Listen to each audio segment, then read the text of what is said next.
Prologue. Princess Cadence walked easily through the corridors of the royal palace of Canterlot, though her mind was somewhat troubled. The border dispute with Yak-Yakistan seemed like a trifle, but with the Yaks involved, even a trifle could escalate far too quickly for her liking. She knew, though, that Princess Celestia, her dear Aunt Sally, could find a solution if any pony could.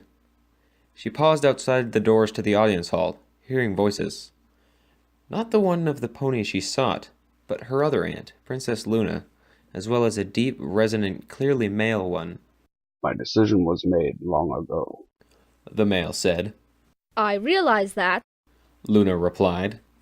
but I really think you should reconsider, for your own sake as well as hers. She couldn't explain it, but this comment caused a twinge in Cadence's subconscious. To date, I have only regretted not breaking my silence on any matter once, Luna. Who was this other speaker, Cadence wondered, to address the Princess of the Night so informally? I'm sure you, of all in Equestria, recall that incident. Luna groaned ruefully. Then a third voice, Celestia's, entered the conversation. I have to agree with Luna on this matter. Big surprise there. The mystery speaker said sarcastically. You know my reasons, so. Her popularity and position, if she knew about me, would greatly jeopardize my position and duties. There it was again, that informality, now with both of Equestria's ruling sister. Who the hay was this other speaker? I know you won't outright order me to tell her. He went on. Neither of us wants to find out the hard way if my powers can affect you. More importantly, you both gave your word. Some pony powerful enough to possibly affect Celestia? Affect her how? Cadence's mind was already reeling, but the next 4 words, spoken by Celestia, hit her like a sledgehammer.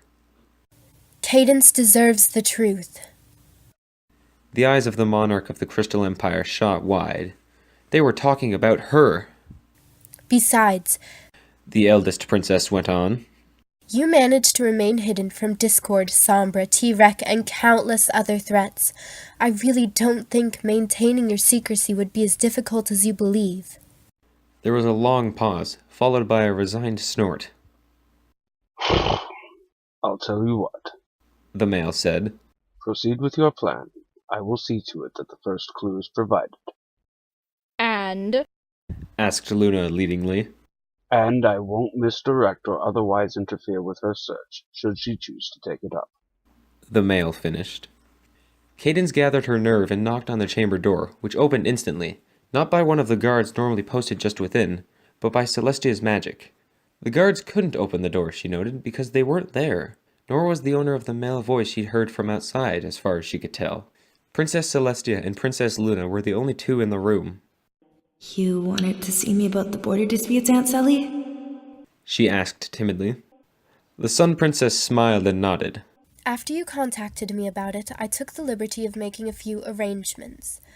Prince Rutherford has agreed to meet with you to discuss the matter, but in a neutral location and with an impartial arbiter involved, both of which he actually suggested. Wonderful. Cadence smiled, though her enthusiasm was only partly genuine. Where will I be meeting him? Celestia's smile widened. Ponyville. She replied.